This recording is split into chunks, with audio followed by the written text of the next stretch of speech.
Rangareddy deputy commissioner Dasaratha sir గారు మరియు superintendent Krishnapriya madam గారి ఆదేశాల మేరకు నిన్న సాయంత్రం అనగా 23/6/2025 రోజు సాయంత్రం మైలదేవపల్లి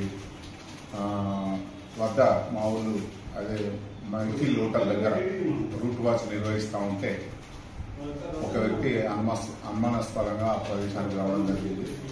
అతన్ని తనిఖీ చేయగా అతని వద్ద 23 గ్రాముల MDMA, దాన్నే ఎక్స్టసీ అని అంటారు. అదొక రకమైన రసాయనికమైనటువంటి కెమికల్, అది సింథటిక్ డ్రగ్. అది సైకో యాక్టివ్గా పనిచేస్తూ ఉంటుంది, చాలా ప్రమాదకరమైనది. సో అతని వివరాలు ఇతర అంశాలు అతన్ని ప్రశ్నించగా అతని పేరు వట్టి జగదీశ్వర్ రెడ్డి అని అంటారు.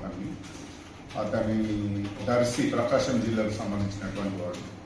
అతనికి ఈ డ్రగ్ బెంగళూరులో సైఫ్ షరీఫ్ అనే వ్యక్తి ద్వారా కొనుగోలు చేసి ఇక్కడికి తీసుకొచ్చి గ్రాముకు 3 నుంచి 5 వేల రూపాయలకు అమ్ముతా ఉన్నాడు. అక్కడ అతనికి 1,000-2,000 లభ్యమైంది. 1,000 రూపాయలకు ఇచ్చిన ఈ 23 గ్రాములు అంటే 23,000 అక్కడ తీసుకొస్తాడు. ఇక్కడ 3,000 నుంచి డిమాండ్ సప్లై బట్టి 5,000 వరకు అమ్ముతా ఉంటాడు. సుమారుగా 1,00,000 రూపాయల పైచిలకు MDMA డ్రగ్ మాలకత్వం మేము దీన్ని సీజ్ చేయడం జరిగింది. అదేవిధంగా అతని దగ్గర ఒక మొబైల్ ఫోన్, అదే ఒక 2 వీలర్. ఆ 2 వీలర్ ఏంటంటే Bajaj sulphur NS 200 motor cycle కూడా సీజ్ చేయడం జరిగింది.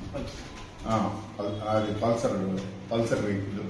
సో దాన్ని సీజ్ చేస్తూ ఇక సప్లయర్ను A2గా ఈ కేసులో మనం వివరాల కోసం ప్రయత్నం చేస్తా ఉన్నాము. ఫర్దర్ ఇన్వెస్టిగేషన్లో ఆ A2ను కూడా మేము అరెస్ట్ చేయడం జరుగుతుంది. ఇతని మీద ఈ వట్టి జగదీశ్వర్ రెడ్డి మీద ఉప్పల్ స్టేషన్లో ఆల్రెడీ ఒక MDMA కేసు ఉన్నది. అతడు ఆల్రెడీ కండిషనల్ బెయిల్లో ఉన్నాడు. కండిషనల్ బెయిల్లో ఉండి ఎవ్రీ సండే సాటర్డే అటు బెంగళూరుకు వెళ్ళి ఆ పదార్థం కొనుక్కొని రమారమి మండే ఇంటికి చేరుకునేటట్టు ఇక్కడ నీడీ కస్టమర్స్కి ఇది సప్లై చేస్తూ అక్రమంగా ఈ NDPS చట్టాన్ని తూట్లు పొడుస్తూ అక్రమ సంపాదనకు అలవాటు పడింది.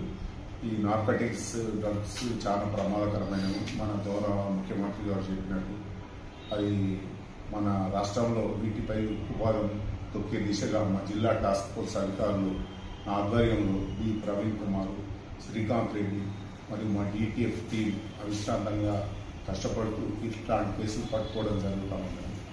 సో ఈ NDPS మత్తు పదార్థాలు అమ్మిన, దాచిన, రవాణా చేసిన, వాడిన నేరం కాబట్టి దయచేసి వీటిని జోలికి పోకుండా మహోన్నతమైన జీవితాన్ని నాశనం చేసుకోకుండా యువత దృఢ సంకల్పంతో ముందుకు రావాలని కోరుకుంటాం.